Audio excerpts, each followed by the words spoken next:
Happy Sunday, Tampa Bay. We're with you for another week to talk about the local real estate market like we are every Sunday. The last couple of weeks, you've had Arnie Diaz and David Diaz with Waterstone Mortgage covering for me. And so I'm back live on the air today, and I've got Randy Noon and Chuck Bakker from BPG Home Inspections with me today, our approved home inspector that we've worked with for years. And they've come on the show and given us a lot of tips and talked about home inspections. And I think it's something that consumers sometimes miss in the real estate transaction, or they're not prepared for it, or they overlook it. And we like to have them come on the show and give customers some updates, some information about things that they're doing. And we've got a first-time guest, Chuck Bakker, with us today with BPG Inspections. And Chuck, Randy wanted you to talk a little bit about yourself. Kind of, you're new to BPG, so everyone out there listening, be kind of nice and friendly to Chuck today. It's first time on the radio. So Chuck, thanks for coming on, and just wanted to give you a few minutes to introduce yourself and talk about some of the neat things you guys have going at BPG Home Inspections. Good morning, Andrew. Thank you very much. I appreciate that. I'm new to BPG, but not new to the home inspection business. I had a home inspection business up in New Jersey. Okay. I managed a significant estate in New Jersey, and on the side I did some home inspections, and I did quite a few home inspections up there. Got about 30 years of renovation experience. That's awesome. Where I renovated a two-family home, and actually I renovated a pre-revolutionary home. Okay. Up in New Jersey. Awesome. Started digging the basement 2 feet deeper. We don't have those here, fortunately. We do have basements in pool. In Florida we call them pools. Yeah, there you go. Or occasionally there was a house not long ago that we sold that actually had a basement that was kind of surprising. Mm-hmm. I did one in some. And I was up in Indiana this past week, and there are basements there, but we don't get them here. The soil doesn't seem to like them too much. It is quite unique. Yeah, it is quite every unique. once in a while we'll see one. And I remember there was a few years ago there was a builder here that said he was dead set on building homes with basements, and ended up crashing and burning. I'm certain. So ended up having some major problems. So, but so what's new at BPG Home Inspections, guys? I think things busy. I know you guys got a lot of stuff. Summer we're cranking. With 14 inspectors here in this market, just want to remind people we cover from all the way up where Chuck is primarily where he lives, up in Spring Hill, but we go all the way up to Citrus County, down through Sarasota, Bradenton. I have inspectors in Port Charlotte and Punta Gorda, and then in Orlando. So we'll cover from Tampa to Orlando all the way through Lakeland, and we've got inspectors on the Space Coast. That's awesome. So we cover the whole central market. We've got now inspectors in Jacksonville and Fort Lauderdale too. Not that this radio market is necessarily reaching there. Not that often. Every once in a while we'll have a drive-through of somebody there. Right. And Chuck, you mentioned the renovation experience. I think that's something that's awesome because, especially today, so many people watch HGTV, they watch all the real estate shows, and I think they're looking for a little bit more from a home inspector.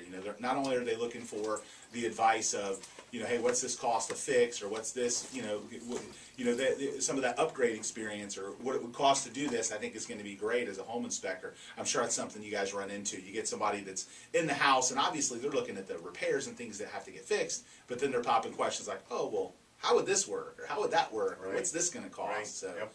I think that's hugely helpful, and I'm sure a lot of you guys as inspectors have some of that same experience. Right. And the other thing is we remove the emotion from the whole situation. We're probably the least biased person in the entire transaction because the real estate agent has a vested interest, and the homeowner, they're passionate about their brand new home potential. And we come in, and it's our job to see what the systems are, to see what this house represents. And it's our job to take a structure and to make sure that all the systems work. One of the things that I have always been an advocate of, and it's a struggle because the industry doesn't always agree, but I tend to believe that the real estate agent, and specifically like the buyer agent, shouldn't really be at the home inspection. And part of the reason I believe in that is because I think it adds more pressure to an already tense situation, and it's not like the agent's going to change the inspector's mind. It's not like they're going to have more knowledge about one of those systems to fix something. I think it's one of those moments where the buyer, kind of being there comfortably and freely with their inspector, who obviously has their interest in mind to make sure that they find what they need. The agent can always look at the report afterwards, but a lot of realtors and a lot of old school realtors think differently, and they think all the realtors should be there. But to me, it almost seems like a family reunion. You got like 7 people in the house, and it just adds more to me. It's not as helpful. It doesn't help dissuade the emotional aspect of that process. So, I've never been a huge advocate of all the realtors being there during the home inspection, because I don't think you're going to change anything. I don't think you're adding value, and quite honestly, until that report comes, you have no idea what's wrong or what's right, about the home. And I've seen it go south, where the agent's arguing with the inspector because they think something's not wrong, or, they're making the customer feel uncomfortable because, they want to keep a deal together, so they're, holding the inspector's hand, and personally, I think that it is almost counterproductive a lot of times that when you have the realtors there, because they are biased. I feel like the customer should have, free reign with their inspector to hear everything about what's going on, and then the realtor can talk to the customer after they get the report and kind of handle it. So you guys ever run into those situations where the realtor's there at the inspection and it makes it more complicated or harder than it needs to be? It absolutely does, and it's more the sellers, believe it or not, than the agents. Sometimes I understand. And they got pride of ownership. That the listing agent may need to be there because of the security of the home if the buyers aren't, or the sellers aren't home. But the sellers really, yes, they're emotional about their home, and a lot of times we will get some rebuttal back from them when we're doing our review with our client. And for us, that's the number one person we would prefer not to see at home is the seller. And their dogs and their kids. Right. So we can concentrate on what we're doing. We've got a job to do. You're getting distractions, the dog's humping your leg, you got the dog's humping your leg, you got the kids screaming at you. Well, let me know when you're ready for this room, because I can transfer everybody from here to there, and like it can be a struggle, because you might miss something. I mean, the other one that I think is funny, when I hear like the agent needs to be there, even though there's going to be the buyers, the inspector, the buyer's agent, but the listing agent needs to be there for security of the home, which I think is kind of laughable because they have a lockbox on the door and they just let anybody and everybody set an appointment show up.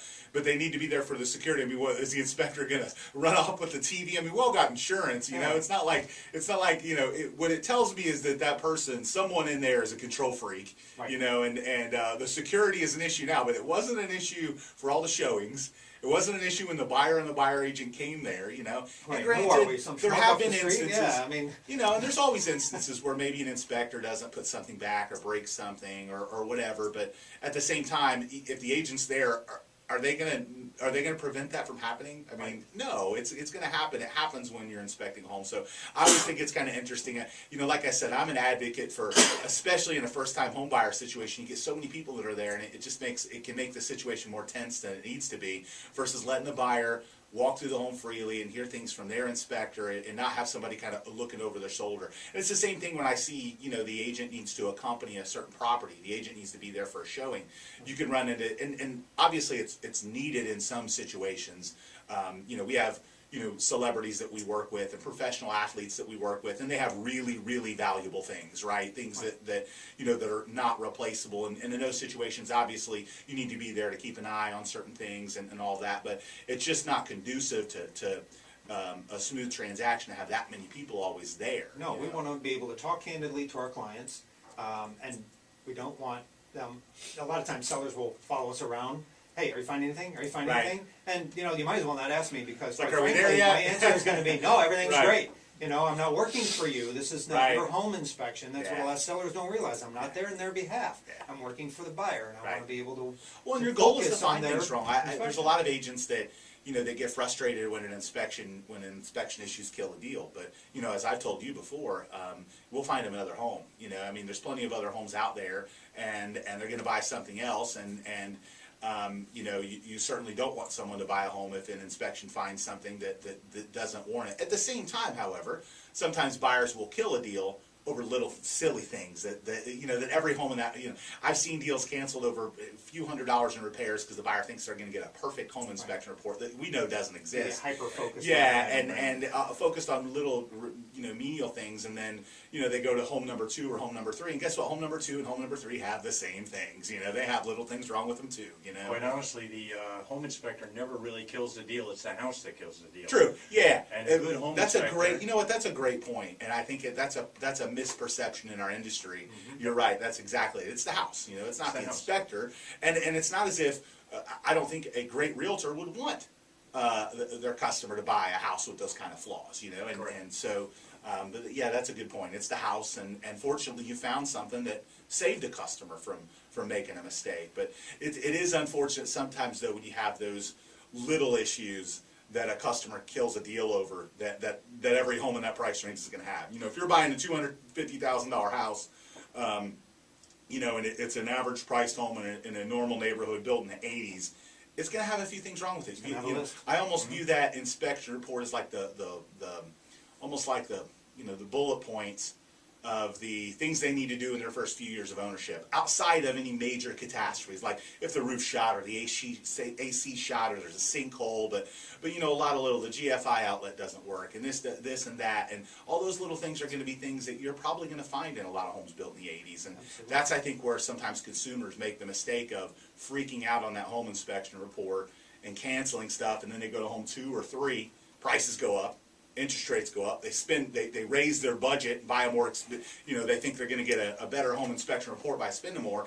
and then they find out that those homes have the same issues, and that can be a struggle. I think that first-time home buyers have a tendency to struggle with because they're not used to that process. Anybody listening needs to understand, it's not if there's going to be a list, it's how long the list is going to be. Correct. The 9,000 home inspections, I have not done the perfect house yet. No, they don't exist. So, well, we appreciate so Chuck Bakker and Randy Noon with BPG Home Inspections. Great chat. We'll put this up on our Facebook fan page. Make sure to check out our YouTube channel as well. Facebook.com/The Duncan Duo Show and YouTube.com/The Duncan Duo. Some great home inspection tips came out of this conversation today. And we're going to be back after the break. We're going to talk about the real estate statistics. We're going to have Arnie Diaz with Waterstone Mortgage. And we're also going to talk about a few open houses that we've got today after a quick break here on 970 WFLA.